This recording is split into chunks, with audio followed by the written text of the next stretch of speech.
mentioned in passing before, but let's kind of underline that in terms of cooking and how the best ways to cook it. First of all, mushrooms, actually it's beneficial, kind of like tomatoes, where you get more of the nutrients out of it when you cook the mushroom than to eat it raw, because it breaks down the beta glucans. Yes. Well, they typically must be Right. cooked or Right. heated. So if you get mushroom powders, they're all typically heated and broken down into and ground up into small particles so we can absorb them, and they're bioavailable.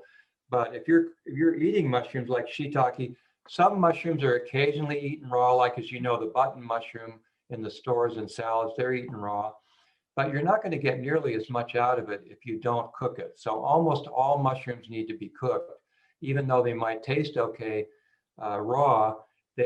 They're very hard to digest unless they are cooked and broken down. And you're not going to get nearly the beta glucans out and the nutrition out unless they are well cooked. And some mushrooms need to be very well cooked, like wild mushrooms. When you're hunting wild mushrooms, they really should be well cooked, sliced and well cooked. So when well cooked, so, in this have as you said, I'm not the big mushroom eater, but my family will really enjoy sauteed mushrooms. But they'll cook the heck out of that. I mean, they'll saute it and they'll put some olive oil with it and they'll put some wine with it and they might put some other seasonings on it. Like, can you overcook? Can you cook the nutrition out of it? Like, is there a line to cross, or it doesn't matter? It's all good.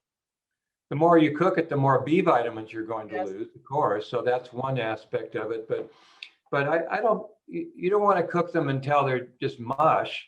So some mushrooms, wild mushrooms, Right. don't have the structure, and you can overcook them so they just turn into mush.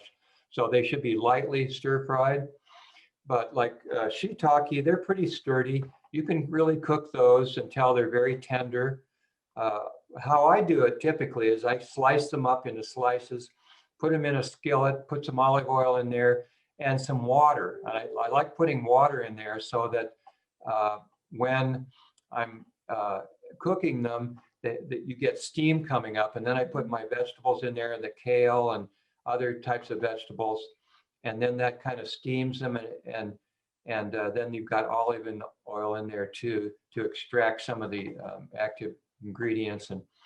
And so that's the way I do it. Stir fry it with a little olive oil and water. And but don't cook them until they're mushy, no, but they have to be well cooked till they're tender. That's the way. And does it matter? I'm so freaky about organic on a lot of produce. So there's wild, there's farm raised, there's organic. Does it matter when it comes to mushrooms? Oh, well, sure. I'm big on organic. Mm-hmm. Some of with the company I typically recommend, Mushroom Harvest, those are all grown organically. And also Far West Fungi, if you want to buy mushroom kits and plugs and dry and fresh mushrooms, Far West Fungi, they're all organically grown. And so I only deal with organically grown companies. And some products out there are not organically grown, some are. But if I'm going to eat a mushroom, of course I want organically grown. If you get button mushrooms from the store or a portobello, those are grown in compost. So if you're growing mushrooms in compost, there are a lot of insect larvae, fly larvae, and so forth. So they have to spray them with insecticides typically to kill the larvae. So I don't want that. It's like malathion. It's what's typically used to grow, to keep the flies off of the mushrooms, from the larvae from eating them.